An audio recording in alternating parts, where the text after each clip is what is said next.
Welcome to Roll, Ponder, and Play, a podcast dedicated to crafting stories through the application of role-playing game engines, combined with creative thinking and propelled into the ether by the barest of prompts.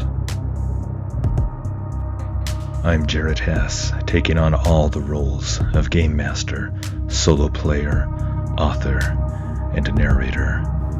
Come with me on a journey, and together let us explore realms of shadow, danger, and wonder. One role can decide the fate of many things.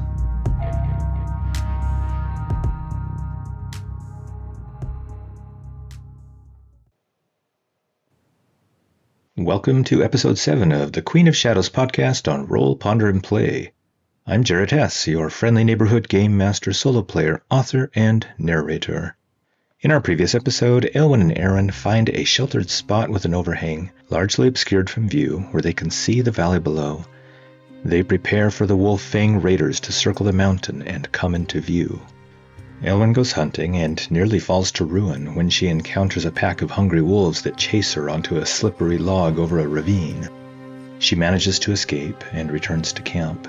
From their hidden overhang, they spot the Wolf Fang encampment in the distance with tents and cookfires and cages and sleds amidst a field of huge boulders that had sloughed off from the mountain's face eons ago. When Eilwen hears the cries of the children and the women in distress, she wants to go and help, but Aron thinks it foolish to attempt to rescue everyone, and they argue. She vows to someday free the captive women and children. As we begin this episode, Eilwen's stats are Edge 2, Heart 1, Iron 1, Shadow 3, Wits 2. Current assets: Archer, initial box; Cutthroat, initial box; Shadow Walk, initial box. Current statuses: Supply 2 out of 5, Spirit 5 out of 5, Health 5 out of 5, Momentum 6 out of 10. Current abilities: none. And now, on to episode 7 of Queen of Shadows. It was past midnight, Eilwen was sure.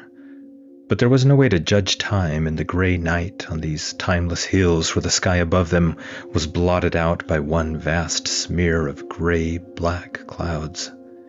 She had slept a couple of hours, but her last conversation with Aron kept drifting through her mind. Unable to sleep anymore, she moved quietly down from their sheltered position to a different vantage point, where she again studied the enemy camp from a closer distance. She squinted through the falling snow and the darkness. The wind had died down some, and the snow fell, for the most part, lazily in thick, cold flakes that tasted of the stone-cold mountains, to be interrupted by occasional gusts of wind when they wrapped themselves around the mountain's base. The warriors of the Wolf Fang clan slept in a haphazard arrangement. Cloth and canvas tents dotted the leeward side of a field of huge boulders that had collapsed off of a western cliff face far up the mountain in eons past, spilling out across the valley floor. Some segments of rock that littered the valley were even larger than her longhouse back in Frostbridge. The rock-strewn field offered a natural windbreak, and the enemy camp had their tents, cookfires, most of which had gone out, blankets, canvas, and bedrolls crammed next to a boulder against the weather. Can Eilwen see the wooden cages? I think that is somewhat unlikely. The Oracle agrees with me with a yes. Does she see her father? That is a 50-50 chance. A roll of 7 on the Oracle is a yes. Are the prisoners being watched right now? A 50-50 chance, and a 9 on the Oracle is a yes. Is there more than one guard awake by that cage? I think that is somewhat unlikely. And with a 6, I get a no, but. Then she saw them. Inside a cage by the field of boulders, 2 men huddled together against the cold. A nearby fire flared to life as a tired guard yawned and dropped a log on it, The orange sparks fountained upward to collide with the downfalling flakes of snow. The momentary illumination elicited a brief revelation. She saw Father and Mabon. She moved quickly back to their camp, knelt down, and shook Aron awake. His eyes opened, and he looked at her groggily for a moment. She put a finger to her lips and pointed down at the camp. Instantly alert, Aron shifted into a crouch and gripped his axe as if fearing some attack. "What is it?" "I found them, Aron. Father and Mabon. Come and see." Together, they crept down to the other vantage point and knelt on their stomachs in the snow, peering down at the Wolf Fang camp. There they both saw that there was only a single guard who watched the prisoners. Other guards were camped around another fire a little ways off. She pointed. "There. It is Father," Aron grinned back at her. "You found him, and Mabon too." They saw other cages, in the more distant gloom, and the remnants of other fires. "Is there anyone else in Codfael and Mabon's cage?" 50-50 chance, and the oracle gives me a yes. "Are there children in their cage?" Again, a 50-50 chance, and the oracle gives a no. "Women?" 50-50 chance, yes. "Now is our chance," Eilwen said, speaking low and pointing. "There's only one man guarding them. We can approach using those massive boulders over there. Many are larger than we are, and they offer good concealment. If we can take out that guard quietly, we can bring Father and Mabon back the same way here, and then retreat back into the mines." "The mines," Aron groaned. "I did not like that bridge. And you said we could go back home the long way." "I said maybe. And seeing now how the Wolf Fang camp is spread out across the valley floor, I think that through the mines will be the safer route. They don't know of its existence, and we do." "Fine. It's a good plan. There are women in their cage," Aron said. "They could be trouble." "We don't have much of a choice. We're not going to get a better opportunity." He nodded. "Let's do it then." Moments later, Aron and Eilwen crouched near some boulders, flakes of snow drifting down around them. Less than 100 paces from them, a lone guard faced in their direction, whittling a stick in front of the fire. Every few seconds, he cracked a yawn, put down the stick, raised a warm wineskin that steamed near the fire to his lips, and sucked at its contents. They were close enough that they could make out the rest of the arrangement of the camp. There were 10 cages in total. She counted maybe 50 women and children divided amongst them. The captives huddled together inside the cages for warmth, as the fires offered only the barest amount to keep them alive. Eilwen heard a few soft coughs, and now and then a child murmured or cried out against some horror unseen or remembered. "Stay here," she whispered to Aron. Behind them, more boulders lay scattered across the valley, and the trackless trail of this valley wound its way through them. Each was covered with a mound of snow. "Take my bow. If anyone awakens and gives chase, use it to persuade them otherwise, and then get our supplies and retreat back to the mines. You have the map. I'll meet you there." "You're the better shot," he whispered back. "Why don't I go?" "Because, brother, you clump like a moose during mating season," she said with a small smile. He nodded and then shrugged and took her bow, fitting an arrow. She sighed and felt a stab of anxiety. It felt as if she were giving up one of her hands. "Just don't worry, I'll take care of it," he grinned tightly. "Now go." "Just be careful," she told him and touched his arm. He nodded, touched her arm in return, and then moved off to a better vantage point, setting an arrow to the bowstring. Eilwen pulled out her knife and moved in a low crouch behind another boulder. Then she moved in an arc across the field to reach yet another boulder that was beyond the guard's direct line of sight, and even slightly behind him. Now in position and out of sight from both her brother and the guard, she stopped and considered. She remembered the words her mother Arwood had taught her, remembered calling to the dark places in their longhouse, and seeing the darkness move and grow deeper, darker. Could such a thing help her here? Yes, it could. She could almost feel them out there. She could pull the shadows to her, could command them, could hide herself within their added darkness. She exhaled and focused on what she had learned from the iron discs at her mother's side since she had been a little girl. But this would be the first time she would do it alone. She began to chant in a low whisper, the words her mother had taught her, haltingly at first. But as the words and the runes bubbled to the surface of her memory, her confidence increased. She traced angular symbols in the air with one finger, and a faint, ghostly blue light followed her traced rune, hanging in the air for a moment as snowflakes drifted through them, changing color momentarily. And then the runes faded into an exhalation of glowing blue mist.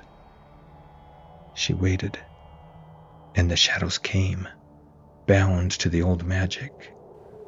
They flowed out of the ground like twisting vines from behind boulders, gossamer strands of black, wisps of black smoke that wrapped around her boots and wound up her legs. A part of her wanted to flinch away when they crawled onto her skin, and she felt her goose flesh rise at their cold touch. But she needed every advantage she could get. She gritted her teeth and willed them to heed her command. All right, this is her first use of her Shadow Walk ability. So this is one of the assets we picked up during character creation, and the initial item you get is when you cloak yourself with the gossamer veil of the Shadow Realms, roll plus Shadow. On a strong hit, take +1 momentum. Then re-roll any dice, one time only, when you make a move by ambushing, hiding, or sneaking. On a weak hit, as above, but the shadows lead you astray, you must face danger to find your way. So Shadow is her best stat. She has a +3 in that. Let's see what she gets. And she rolls a 2 on the action dice, +3 for her Shadow is a 5, against a 5 and a 10 on the challenge dice. Great, a miss. Her Shadow stat was one of her best, but it did not help her much in this case. The randomness of those challenge dice can be a real kicker sometimes. I could burn my 6 momentum and cancel the 5 on the challenge dice. I'm tempted to do that, turning this into a weak hit, but I feel like I should probably save that momentum. I will roll on the Mystic Backlash table. She rolls a 3. Your ritual has the opposite effect. Okay, that is not good. Something didn't feel right. She had done this chant before, a dozen times at least, but always with her mother by her side. But the thought trailed off as panic rose in her mind as a soft sapphire glow began to emanate from her hands and then her arms. She tried to pull her sleeve down to cover it, but it seeped out of her real clothing like mist. She was now outlined in a strange, mystical sapphire light, as if some ethereal fog from the cold blue stars or the blue ice flows far to the northwest were bleeding off of her. It was identical to the ghostly streak of light that had followed her finger when she had traced the runes in the air. Had she done the chant wrong? Maybe she had missed one of the runic tracings. Question for the Oracle, is there a spear nearby? Given that they are in an enemy encampment, I think that is very likely. And we get a 10. The Oracle says yes and. So it is actually the guard's own spear, and it's on the ground a little bit behind the guard. But maybe, just maybe, she could use this somehow. A wild plan formed in her head, and putting hesitation behind her, she stepped boldly from behind the boulder and strode behind the guard, snatching up his spear along the way. The guard heard her approach and lazily turned his head. When he saw her glowing form and her fierce gaze, his eyes widened and he leaped to his feet, dropping his wineskin and sending a spray of wine in a purple arc towards her. He started to scramble for his spear, but froze when he saw that she had it. He was about to utter a cry when she spoke softly, lazily spinning the spear as she spoke. "Utter no sound, foolish mortal. I am the goddess Shilhanna, queen of spears. Thou shalt follow my express command, mortal, and should you please me, you will be rewarded." She wondered who Shilvanna might be. She had no idea, but the name certainly sounded impressive. Maybe she'd make that as her title someday if she ever did become queen, in more than name only, and if she ever got out of this mess. She stopped spinning the spear and held the weapon out to the right in a relaxed pose, but able to bring it to bear if needed. A ribbon of blue light, where her spiraling spear last spun, misted into the darkness. The blue glow really was quite impressive, and she felt oddly proud of her own performance. She just hoped he bought it. Another part of her yammered inside of her skull, telling her she was a stone ice idiot for doing this, and she was inclined to agree. But it was too late now. She could only press on, hoping against hope that this worked out. Okay, this is a compel move. When you attempt to persuade someone to do something, envision your approach and roll. Charm, pacify, barter, or convince, roll plus heart. Threaten or incite, roll plus iron. Lie or swindle, roll plus shadow. Well, she is definitely lying, so this will be using her shadow. And here goes the action die. I get a 1, that is not good, and a 3 for a 4. Against a 7 and a 3 on the challenge dice. At least it's a weak hit. She takes +1 momentum, and he will do what she says, but asks for something in return. "What do you want of me?" he whispered, falling to his knees, fear and awe in equal mixture on his face. It helped that he was half drunk and probably wasn't the brightest torch in the longhouse. "I am in need of disciples. Come, first disciple. Those 2 men there," she said. "Bring them to me. Give them those spears and shields. My last 2 shield-bearers perished fighting the demon Prince Zogevlat by my side, and I am in need of new ones. You, of course," and she looked at his wineskin, "will be my royal wine taster." I endeavor to obey, O great one, only..." The man sputtered, his eyes wide, spreading his hands, his face falling into a concerned frown. My captain will be disappointed and will surely be punished." She gave what she hoped was a low, silky laugh, and came nearer, mere inches from his trembling form. She traced a finger down his cheek. "My dear mortal, concern yourself not with him. Follow me, and he cannot touch you where I'll take you." She wondered if others in the camp were awake, watching this whispered performance, and if so, what they must be thinking. Does he trust her? Will he come? I think that is somewhat likely on the Oracle. And I get a 2. The Oracle does not agree with me and says no. "Oh, well, that is, you see, I have a family, and I don't think it'll work out. I think I had best..." He looked around and opened his mouth to call out for help. She sighed and swung the spear, colliding its haft with his skull with all her strength. She's not really doing a full combat here. She's just trying to put him out as quietly as possible. So I don't think we will be doing Enter the Fray. This sounds more like an Oracle roll to me. Or maybe I could just roll a face danger. We'll just do an Oracle check. He's drunk and doesn't see it coming. He's unarmed, and she has his spear. I think it is likely that she catches him unawares and knocks him out. And a 9 says yes. There was a dull cracking sound as the spear shaft collided with his skull. The man groaned and slumped over near the fire. Without waiting to see if anyone saw or heard, she shuffled over quietly to the wooden cage. It was tied shut with a simple leather band and a tight knot. Are the people in the cage bound and gagged?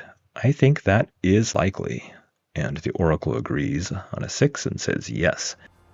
Eilwen slashed through the leather ties and opened the cage with a faint creaking sound. The occupants' eyes widened when they saw her glowing form like some angelic warrior of legend in front of the cage door. One of the women backed away, whimpering against the wooden bars on the far side. Her father's and Mabon's faces were a mass of bruises, and father's nose was broken. Dried blood covered the front of his tunic and coat. Both looked disheveled and gaunt. Eilwen put a finger to her lips and removed the gag from her father and from Mabon. "Who?" Mabon began, rubbing his eyes with a calloused hand. "Arwood, is that you?" "Quiet," she muttered. "Make no sound. I'm going to get you out." She slashed through their bonds and helped them leave the cage. "Eilwen," her father gasped. "Is that you? Why, what? You're glowing." He made a sign of protection. Has anyone else nearby awakened or noticed her? I think there is a 50-50 chance. The oracle counts me blessed and says no and they'll have some time to arm themselves quietly and get out. "A trick of the light," she said to her father. "Now hurry. The guards won't bother us for a moment or so. No one is watching, but we haven't much time. Grab spears or whatever gear you can quietly take from that stack there, and follow me. Quickly now." She wasn't sure if they'd be able to move quickly.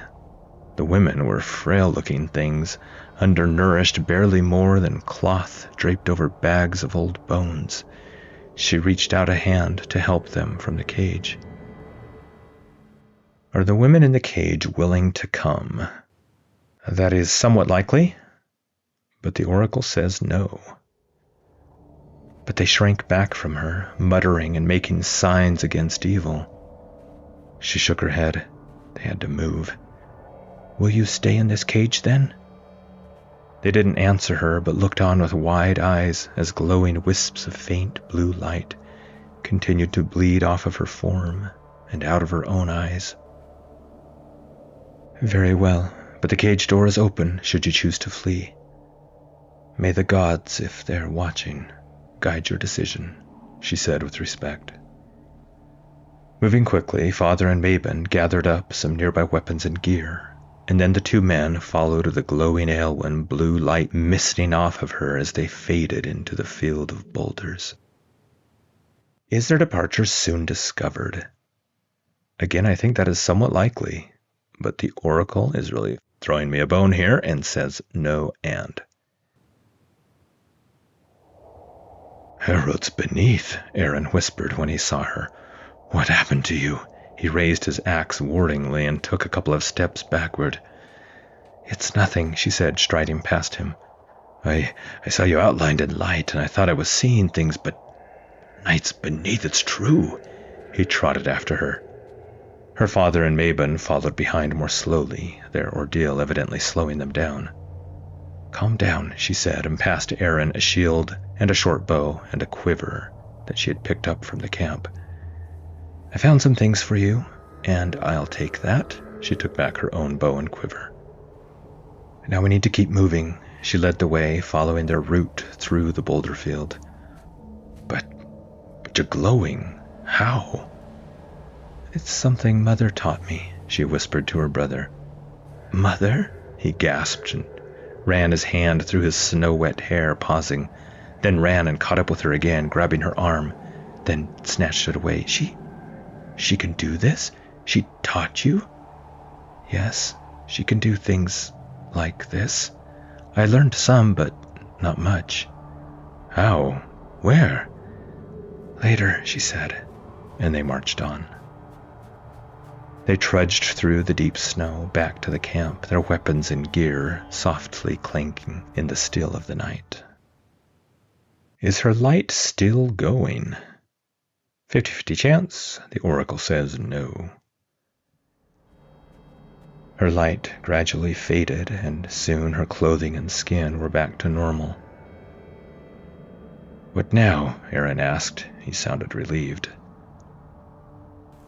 Now we head back through the mines the way we came, then back to Rock River, and back to Frostbridge. What of the Wolf Fang clan? With any luck, when they awaken, our prince will be obscured by the snow.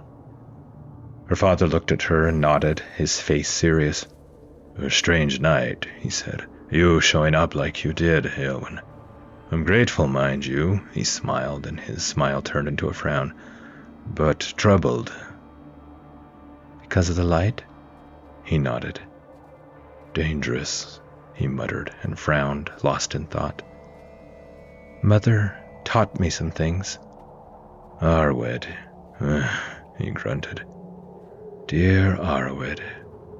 And then shook his head, and they walked on in silence, the only sound the crunch of their boots in snow and the clanking of gear. Was her father aware of his wife's abilities? 50-50 chance. No, but... Did you know? Eilwen asked him. No, but I suspected some strangeness was afoot now and then. Little things, you know, the temperature or light changing in odd ways. You said that she had bewitched you with her beauty. Do you remember? Eilwen prompted. Aye, that I did. But for me that was just a figure of speech, but maybe there was more to it. More silence, more walking. So, my wife practiced magic, he finally said, thoughtful. And she taught you? Eilwen nodded, but didn't say anything about the strange metal discs and their intricate but blocky runes. I suppose you had the gift, or the curse, but I always knew you were special. When you met her, you said you were in the deep wild, she prompted again. Does he remember events leading up to her bewitching him? I think that is somewhat likely. And the oracle says yes. What was he doing there in the deep wilds? We will use the action and theme oracle. I roll a 40 and a 49. Hide, hate. He frowned as if reliving some bad memories. I was running from some things, some decisions I had made. He shook his head. Anyway, I ran into the woods. Strange place that, an old place. It felt ancient, like you were treading on forbidden ground of the old gods. That's where she grew up? Aye, that's what she always said, though I never did meet her parents. I was lost. She found me by a crystal-clear pool fed by a plunging waterfall. Like I said, I was bewitched by her beauty. He paused and then lowered his voice to a deeper timbre.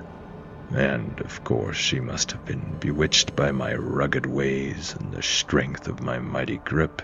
He grinned and raised his spear, revealing a massive bicep. And what then? Eilwen smiled back. It felt good to see her father in good spirits, despite the bruising and smashed nose and other abuses he and Mabon had endured. Well, he grunted.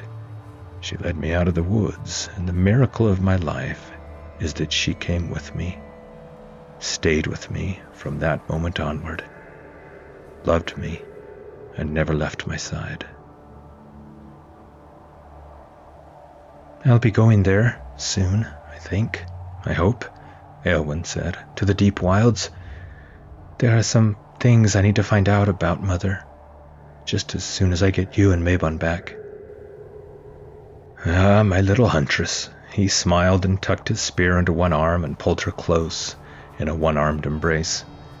Aron helped too, she said, nodding to her brother who had fallen back to talk with Mabon. And to Aron, my brave warrior, he called out and hefted his spear in salute, and Aron grinned back, raising his own spear. But I suppose that it was you who made it happen, he said in a lower voice. Thank you, he muttered. What happened to you and Mabon? She changed the subject. I tell to make the long journey home but a short walk. I'll try to add several embellishments to make me sound even more heroic, he said. He told how they went to hunt a giant silverbacked bear whose tracks they had seen near the settlement the day before. They were set upon by a patrol of warriors from the Wolf Fang clan. They fought and were knocked out, hands bound, and were forced to trot alongside the sleds.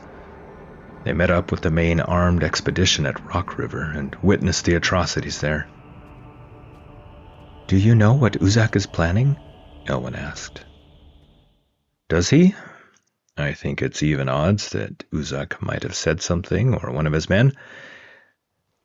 The oracle says yes. Aye, the bastard practically gloated about it, and he gave me this. He pointed to his broken nose. He's been gathering warriors, claims he has the sword of Mirjin. I don't believe it, but the draw of power has always pulled at lesser men.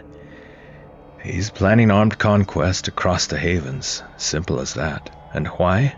To restore the greatness of our forefathers, he calls it. Bah, I call it nothing less than armed thievery. Anyway, the settlements in the Tempest Hills haven't been able to put up any sort of resistance to him yet. Perhaps they will. Perhaps, she said, her thoughts distant. Will they attack Frostbridge? Suppose they might, he said. He hates me and Mabon with one of those old and cold hatreds, the kind that burns you away with its ice. I saw it in his eyes. But we're a remote settlement, and now that we're alerted, we'll be able to keep our own warriors on the lookout. He won't find us easy meat, not like Rock River. He scowled and spat into the snow. A couple of hours before dawn, they arrived again at the mine entrance, tired and sore from their long hike through the night.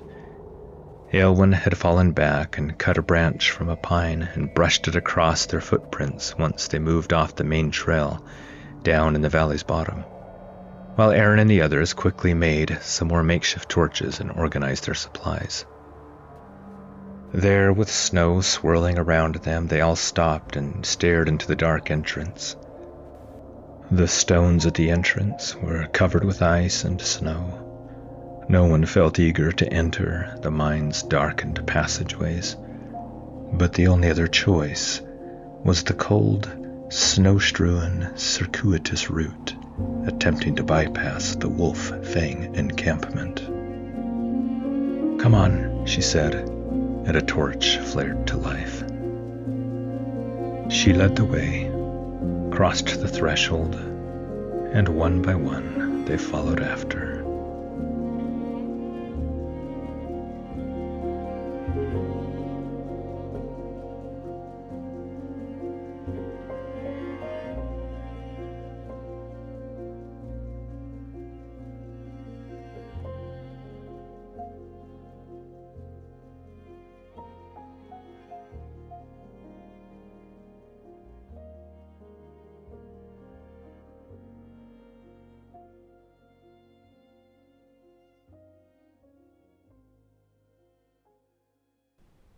Thank you for joining us, and I sincerely hope you enjoyed what you experienced.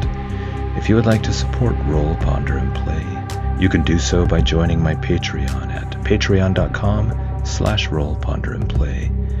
There you can also find transcripts, show notes, and other projects I'm involved in. If you would like to reach out to me, you can find me on Patreon or on Discord at Roll, Ponder, and Play, or by email at rollponderandplay@gmail.com. Until we meet again, may your own dice rolls ever bring you success.